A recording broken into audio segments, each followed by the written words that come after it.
Twitch Safety Advisory Council is here. Keeping our community safe and healthy is a top priority for Twitch. No, your top priority is to make money, like every company out there. The second is to protect the streamers that make you money, even if they break the rules. So yeah, in this video I'll talk about the blog post that Twitch made about their safety advisory council, and let's go to the next point that I don't agree with. Protecting the interests of marginalized groups. Protecting the interests? What if their interests is something illegal or bad? You still protect them just because they are marginalized? And no, you don't give a fuck about the marginalized groups, you care only for the people who you think are marginalized. This group is composed of online safety experts and Twitch creators who have a deep understanding of Twitch, its content and its community. I don't know what makes them online safety experts and what is so deep about Twitch that you need to understand it. Twitch is a platform where you can live stream stuff, because it was about game and now it's sexual stuff and other random stuff. Maybe you can talk about how their special content creators can break the rules, even if the same rules can get you banned. But whatever, let's just skip to the person who most of the people have a problem with. Ferociously Steph. Before I talk about why I have a problem with her, let's talk about her.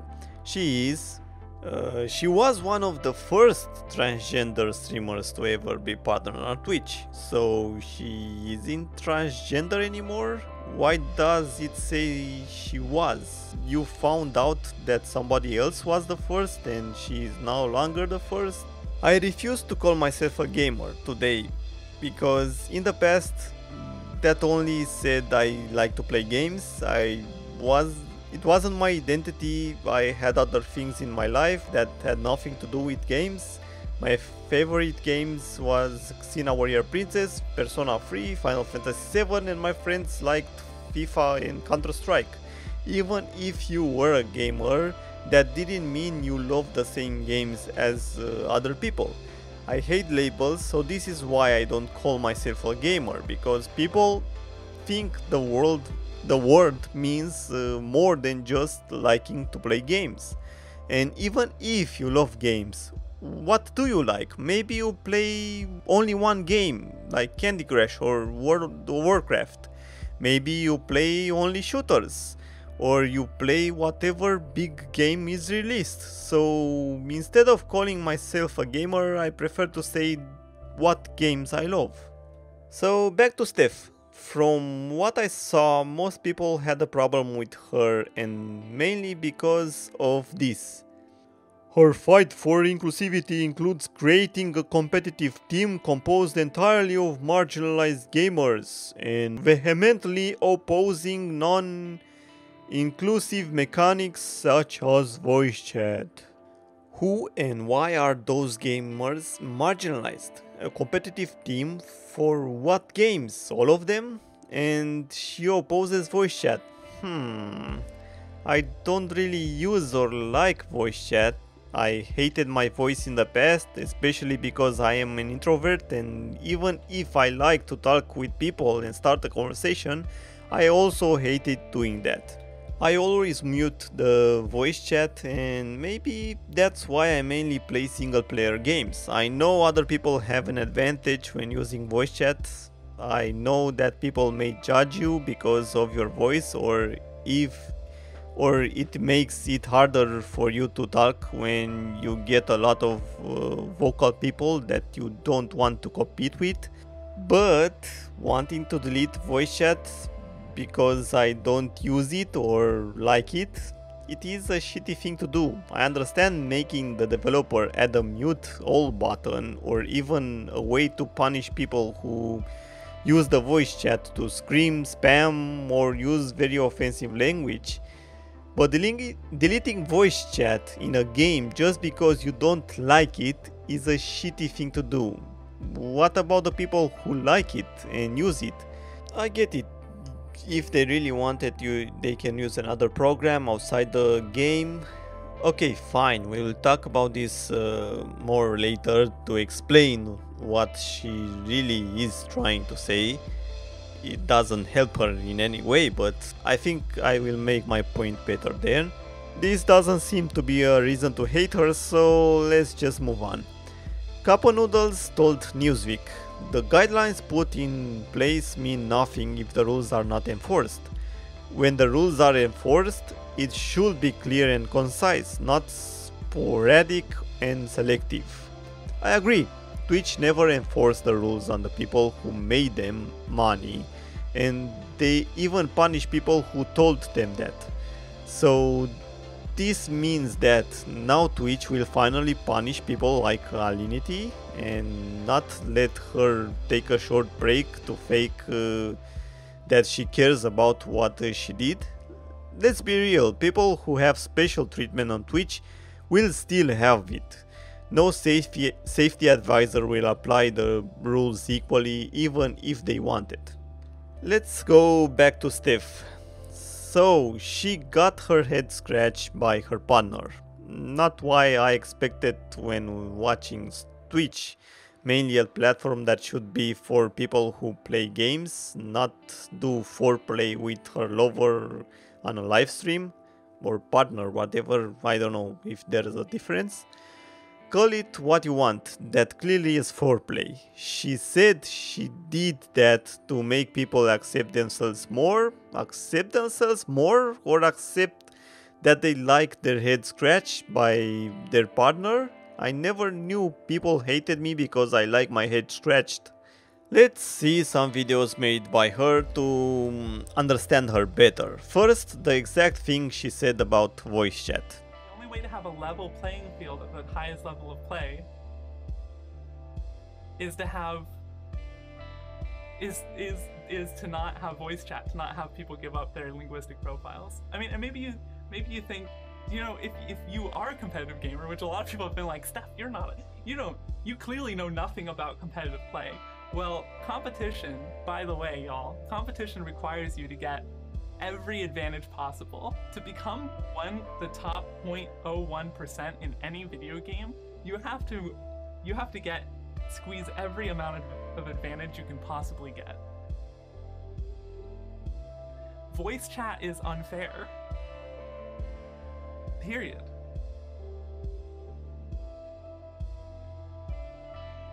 So, you can't be the 0.1% of the top competitive gamers because of your voice?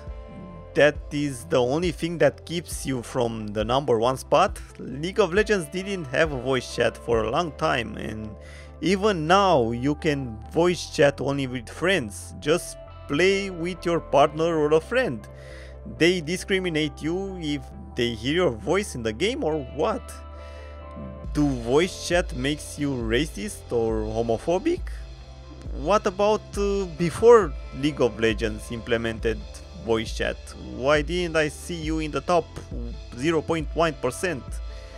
If you think you have a problem, what about people who have some health issues or other disadvantages? Maybe they don't have one finger, maybe they can't react fast, maybe they have bad internet or bad PC, maybe they don't have money for skins and that makes them too sad and can't play their best.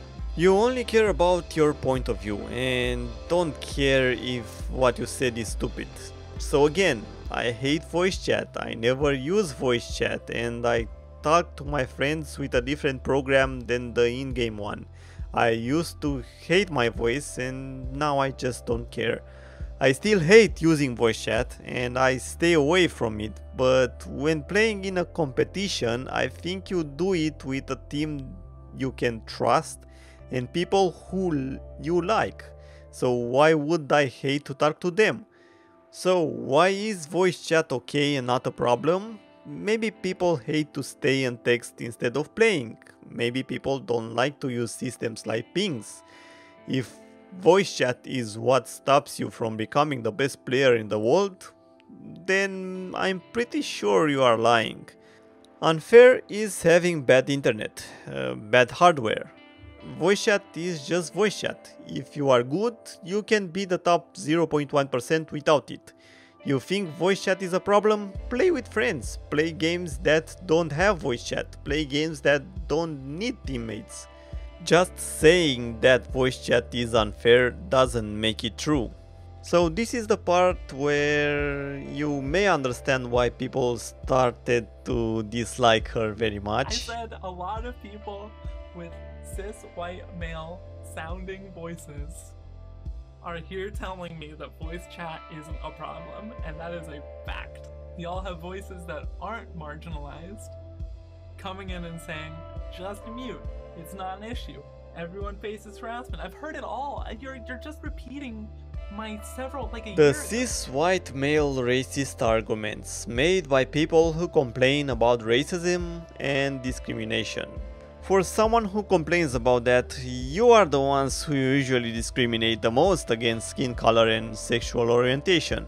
So all white cis male have the same kind of voice that is never marginalized? So the secret to an unmarginalized good gaming voice chat is to be white and to like pussy? There you have it! This is how you know you are gay or want to be transsexual. If your voice is not a cis white male voice, you are gay. Maybe I am gay because I have no idea what a cis white male voice is and if I have one. No, I'm just not cool with white supremacy, y'all. It's really not that. I think a lot of you gamers are actually white supremacists. Sorry. Just a fact of how I feel. Gamers are people who like games. So you are saying that games make you a white supremacist? A Twitch safety advisory person is telling the people who like games that there is a big chance they are white supremacists. Twitch thinks it's okay for a person like that to represent them. Searching for Twitch on DuckDuckGo, it says Twitch is the world's leading video platform and community for gamers. So she thinks a lot of the Twitch community is white supremacist and you want the community to like her back? So Twitch thinks it's a good idea to put someone in the Safety Advisory Council who thinks their community is full of white supremacists? What the fuck, Twitch? She didn't even start her job and she already thinks that a lot of the Twitch community is white supremacists, and it is just a fact about how she feels. I'm getting harassed right now. You got a targeted harassment campaign against me right now. No. Okay, but my free speech, and my closing argument, my free speech.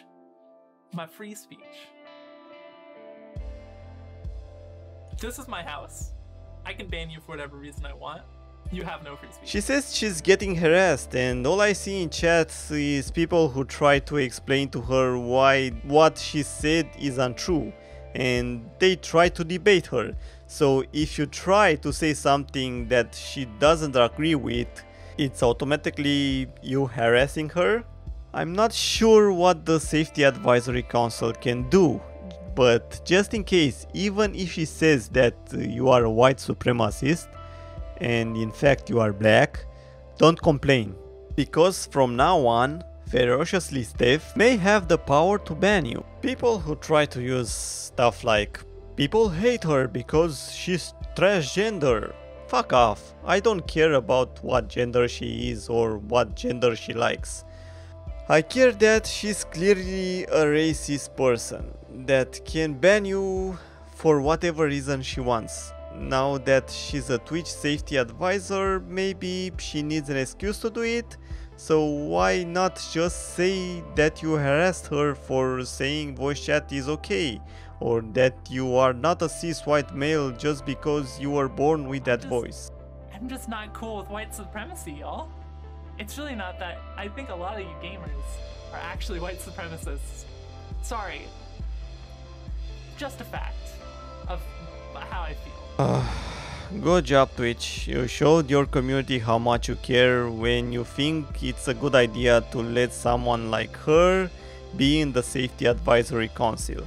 Someone who called most of your community racist and think we have no right to free speech and can ban you for whatever reason. Wow, how kind, understanding and loving person.